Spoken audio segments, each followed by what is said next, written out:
O desejado de todas as nações. Capítulo 76. Judas. A história de Judas apresenta o triste fim de uma vida que poderia ter sido honrada por Deus. Houvesse Judas morrido antes de sua última viagem a Jerusalém, e teria sido considerado digno de um lugar entre os 12, e cuja falta muito se faria sentir. A aversão que o tem acompanhado através dos séculos não teria existido não fossem os atributos revelados ao fim de sua história. Havia, porém, um desígnio em ser seu caráter exposto perante o mundo. Seria uma advertência para todos quantos, como ele, traíssem sagrados depósitos. Pouco antes da Páscoa, Judas renovara seu trato com os sacerdotes para entregar Jesus.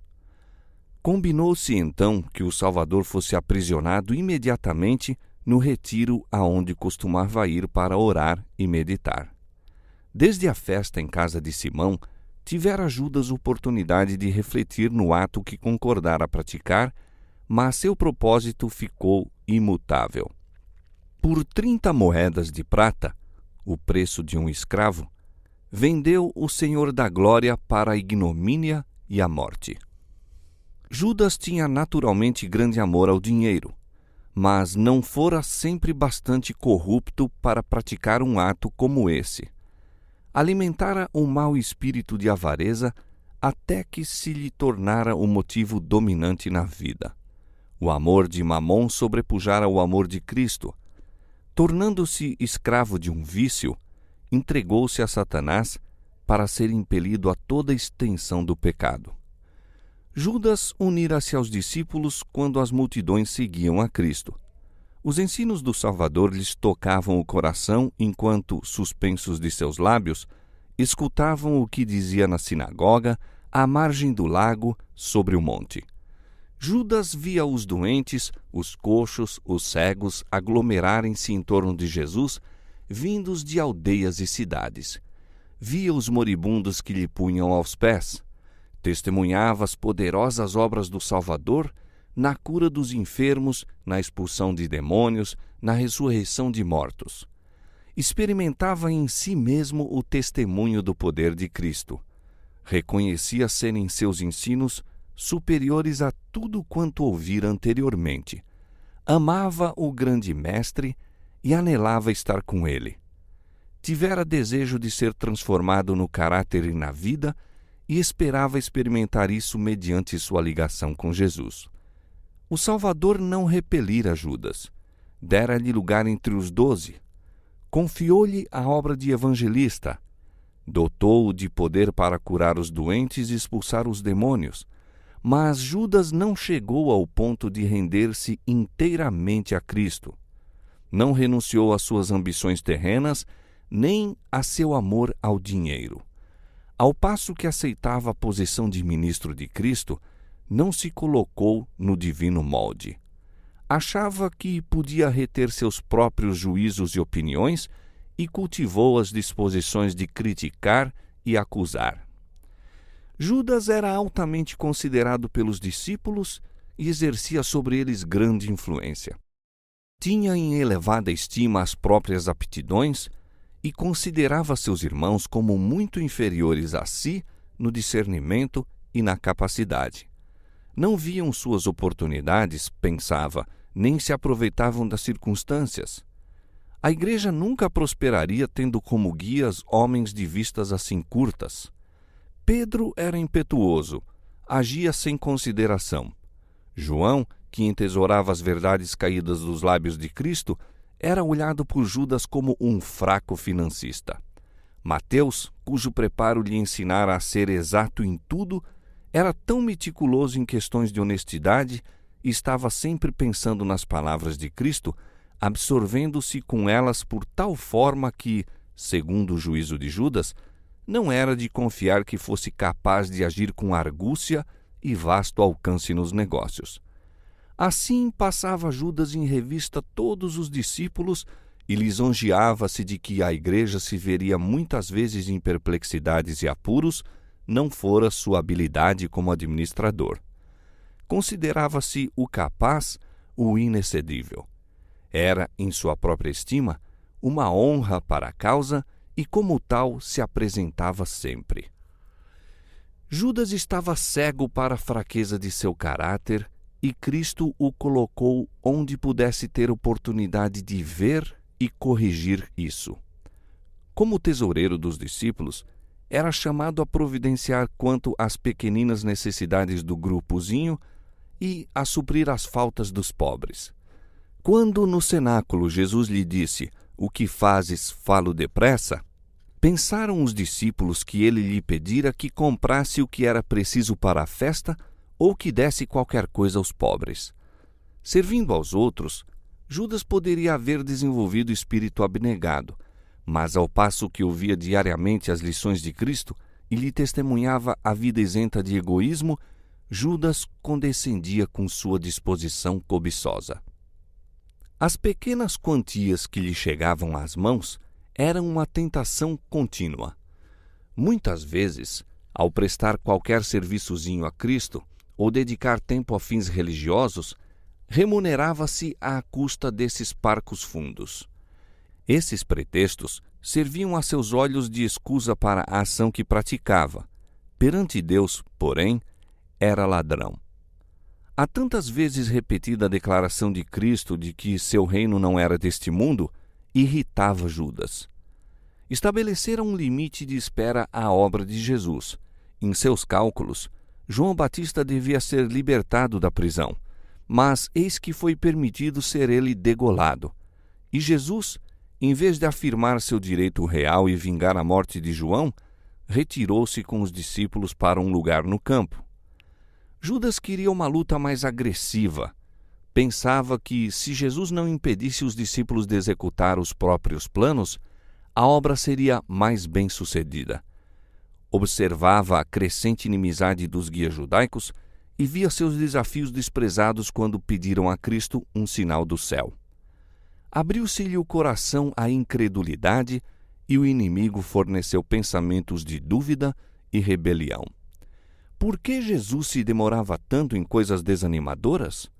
Por que predizia provas e perseguições para si mesmo e para os discípulos? A perspectiva de um lugar de honra levara Judas a desposar a causa de Cristo. Viriam suas esperanças a ser decepcionadas? Judas não chegara à conclusão de que Jesus não fosse o Filho de Deus, mas estava duvidando e procurando alguma explicação para suas poderosas obras. Não obstante os próprios ensinos do Salvador, Judas estava continuamente fomentando a ideia de que ele havia de governar como rei em Jerusalém. Na alimentação dos 5.000, procurou promover isso.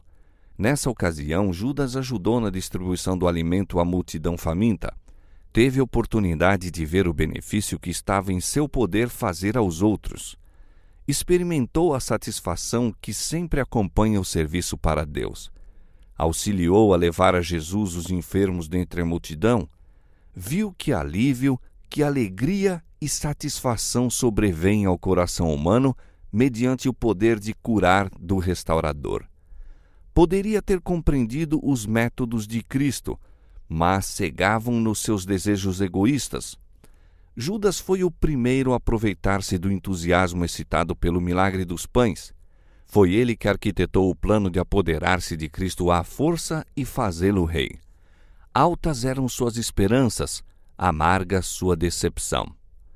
O discurso de Cristo na sinagoga a respeito do pão da vida foi a crise na vida de Judas.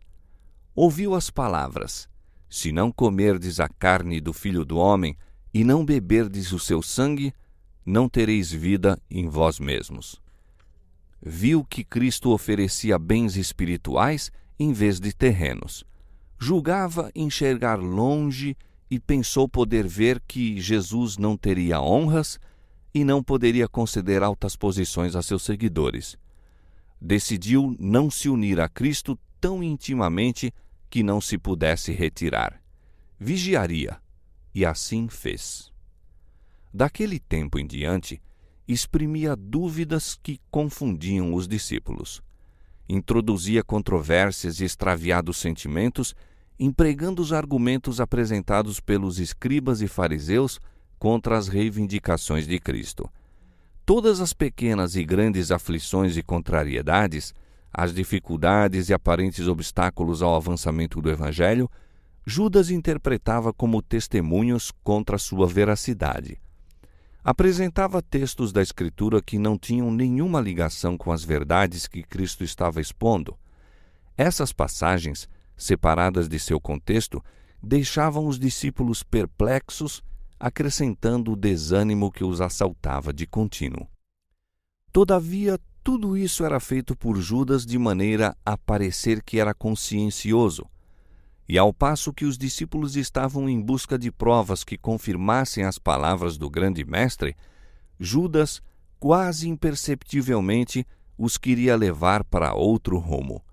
Assim, de modo muito religioso e aparentemente sábio, estava apresentando as coisas sob aspecto diverso daquele em que Cristo as expusera e emprestando às suas palavras um sentido que ele não lhes dera. Suas sugestões estavam sempre excitando desejos ambiciosos de vantagens temporais, desviando assim os discípulos dos importantes assuntos que deveriam ter considerado. A dissensão quanto a qual deles devia ser o maior era geralmente excitada por Judas. Quando Jesus apresentou ao jovem rico as condições do discipulado, Judas ficou desgostoso. Pensou que se cometera um erro.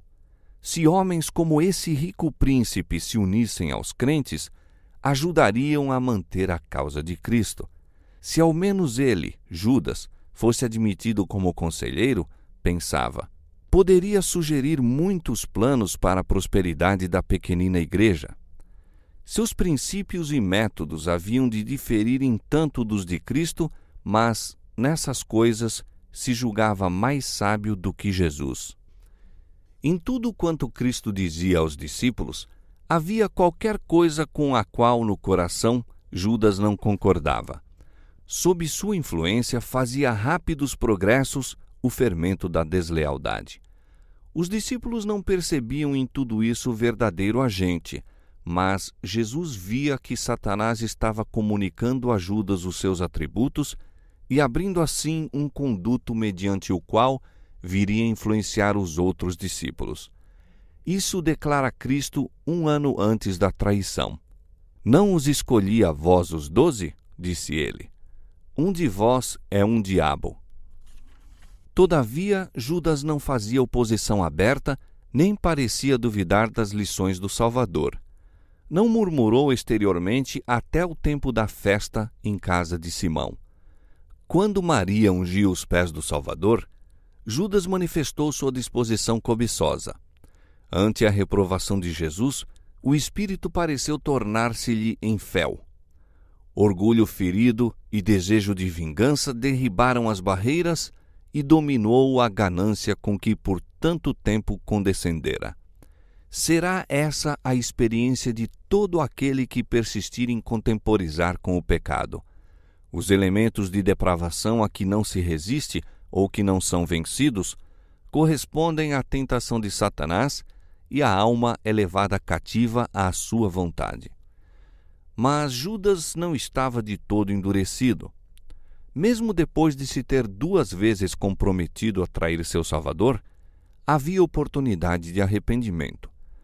À ceia pascual, Jesus provou sua divindade ao revelar os desígnios do traidor. Incluiu ternamente a Judas no serviço prestado aos discípulos, mas o derradeiro apelo de amor foi desatendido. Então o caso de Judas ficou decidido e os pés que Jesus lavou saíram para ir fazer a obra do traidor. Judas raciocinava que, se Jesus devia ser crucificado, o acontecimento se havia de dar. Seu próprio ato em trair o Salvador não mudaria o resultado. Se Jesus não devia morrer, isso apenas o forçaria a se livrar a si mesmo. Fosse como fosse, Judas lucraria alguma coisa por sua traição. Julgava haver feito um inteligente negócio em trair seu Senhor. Judas não acreditava, entretanto, que Cristo se deixasse prender. Traindo-o, intentava dar-lhe uma lição. Pretendia desempenhar um papel que, daí em diante, tornaria o Salvador cuidadoso quanto a tratá-lo com o devido respeito. Mas Judas não sabia que estava entregando Cristo à morte. Quantas vezes, ao ensinar o Salvador por parábolas, não ficaram os escribas e fariseus arrebatados com suas vivas ilustrações? Quantas vezes proferiram a sentença contra si mesmos? Frequentemente, ao penetrar-lhes a verdade no coração, se encheram de cólera e pegaram em pedras para lhe atirarem. Mas, uma e outra vez, ele escapara. Já que se esquivara a tantas armadilhas, pensava Judas, não havia por certo de permitir agora ser aprisionado. Judas decidiu pôr a questão à prova. Se Jesus era na verdade o Messias, o povo por quem ele tanto fizera, reunir-se-lhe-ia em torno e o proclamaria rei. Isso viria a fixar muitos espíritos então na incerteza. Judas teria a honra de haver colocado o rei no trono de Davi, e esse ato lhe asseguraria a primeira posição depois de Cristo no novo reino. O falso discípulo representou seu papel em trair a Jesus. No horto, quando disse aos guias da turba, "O que eu beijar é esse, prendei-o", acreditava plenamente que Cristo escaparia das mãos deles. Então, se o censurarem, poderia dizer, "Não vos disse que o prendesseis?" Judas viu os aprisionadores de Cristo agindo sobre suas palavras, ligarem-no firmemente. Viu, com espanto, que o Salvador suportava que o levassem. Seguiu-o ansiosamente do horto ao julgamento perante os príncipes judaicos. A cada movimento, esperava que ele surpreendesse os inimigos, apresentando-se diante deles como Filho de Deus e reduzindo a nada todos os seus tramas e poder.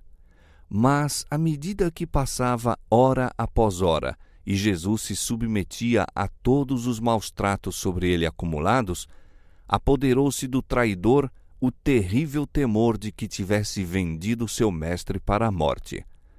Ao aproximar-se o julgamento do fim, não mais podia Judas suportar a tortura de sua consciência culpada.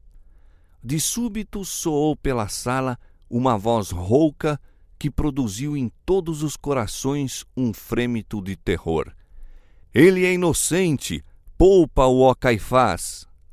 Viu-se então a alta figura de Judas comprimindo-se por entre a sobressaltada multidão.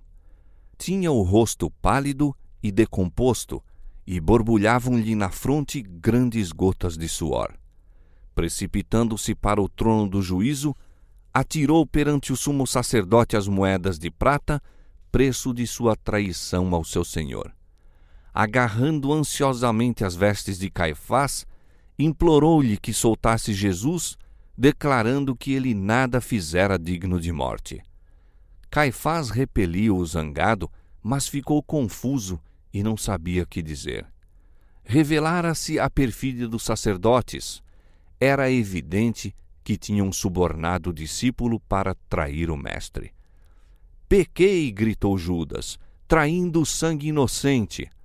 Mas o sumo sacerdote, readquirindo o domínio de si mesmo, respondeu desdenhosamente, "Que nos importa? Isso é contigo."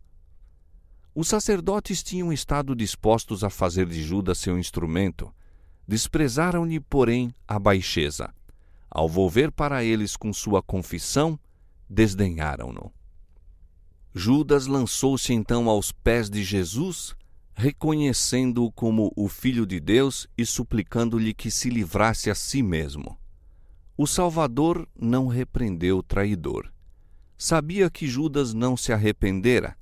Sua confissão era tirada à força de uma alma culpada por um terrível sentimento de condenação e expectativa de juízo, mas não sentia profundo e quebrantador pesar por haver traído o imaculado Filho de Deus e negado o Santo de Israel. Todavia, Jesus não proferiu nenhuma palavra de condenação. Olhou piedosamente para Judas, dizendo: para esta hora vim eu ao mundo. O murmúrio de surpresa passou pelo auditório. Viram com espanto a paciência de Cristo para com o traidor. Novamente os empolgou a convicção de que esse homem era mais que um mortal. Se era o Filho de Deus, porém, perguntavam, por que não se libertava das cadeias e triunfava sobre seus acusadores? Judas viu que suas súplicas eram em vão e precipitou-se da sala, exclamando: é tarde, é tarde! Sentiu que não poderia viver para ver Jesus crucificado e, em desespero, foi enforcar-se.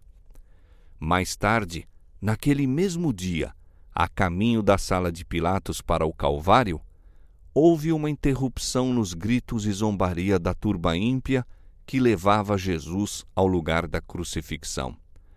Ao passarem por local retirado, viram ao pé de uma árvore sem vida o corpo de Judas. Era uma cena horripilante. Seu peso rompera a corda em que se pendurara a árvore. Ao cair, rebentara-se-lhe terrivelmente o corpo e cães o estavam agora devorando. Seus restos foram imediatamente enterrados e ocultos às vistas. Houve, porém, menos escárnios entre a turba e muitos rostos pálidos revelavam os pensamentos interiores. A retribuição parecia visitar já os que eram culpados do sangue de Jesus.